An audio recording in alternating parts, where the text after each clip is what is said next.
Schools are closed from now, and many in our area will remain closed for the rest of the spring semester. So, what's going to happen next, and how can the students adjust? We spoke to the Secretary and CEO of the Phi Beta Kappa Society, Frederick Lawrence, about the next steps in education for students whose classrooms are now in the home for the time being. Dr. Lawrence, welcome back to Great Day, Washington. Thank you for joining us in what is now a very different time than the last time we spoke. Say so. I'm not in the studio with you. I'm talking to you from my family room at home, which is now set up as my home office. We were talking about the last time the impact something like this will have on universities. What are you seeing right now from the universities that are some of their biggest challenges? I think the first big challenge is the transition to remote learning. So everybody has had to make a major transition on that. That's hundreds of classes at every school. So nationwide, it's literally thousands and thousands of classes that have gone from an in-person format to a remote format. How do you think this is going to impact universities' budgets, which are planned out way in advance, especially as we're going into the summer and for the fall as well? I think that it is hard to overstate how severe the impact is. That you have uncertainties such as most of us have never seen. You have schools that are wondering about what are their tuition dollars going to look like come the summer, let alone the fall.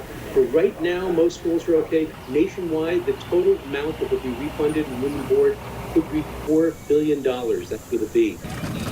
Wow. And wow, that is a big difference. And most universities don't have those kinds of reserves to dip into. So for most schools, where the water's been right about here, it's slowly creeping up to about here financially.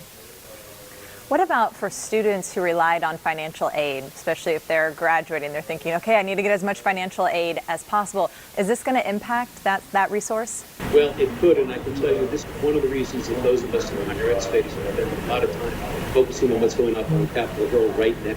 In that $2 trillion package, one of the things that's being looked at is funds that will support financial aid, debt relief for students. That was in fact a major dispute over the weekend between some of the negotiators for that.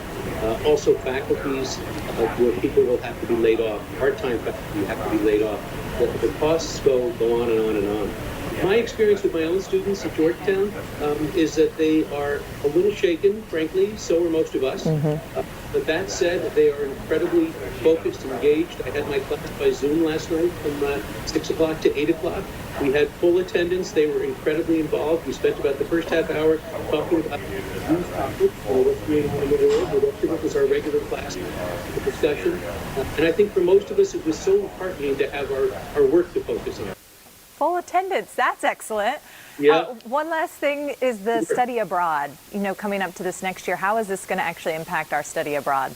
The most accurate answer is nobody knows, but my best guess is it's going to have a major impact. First of all, it could have a profound impact because who knows, remember, whether people will even be traveling abroad. Let's assume for the moment they are. Think of yourself as a parent. A lot of parents are going to say, that's not a risk I want to run right now. So I think for the next couple of years, under the best of circumstances, you will see the numbers of studying abroad tail off decidedly. And that's going to have impacts really all around the world. We were doing such an important thing by training our students to be global citizens. We'll get back to that, but it's going to take a while. Yeah, a couple of years even. All right, Dr. Lawrence, thank you so much for the update. Pleasure being with you. Stay healthy, stay safe. Thank you, you as well.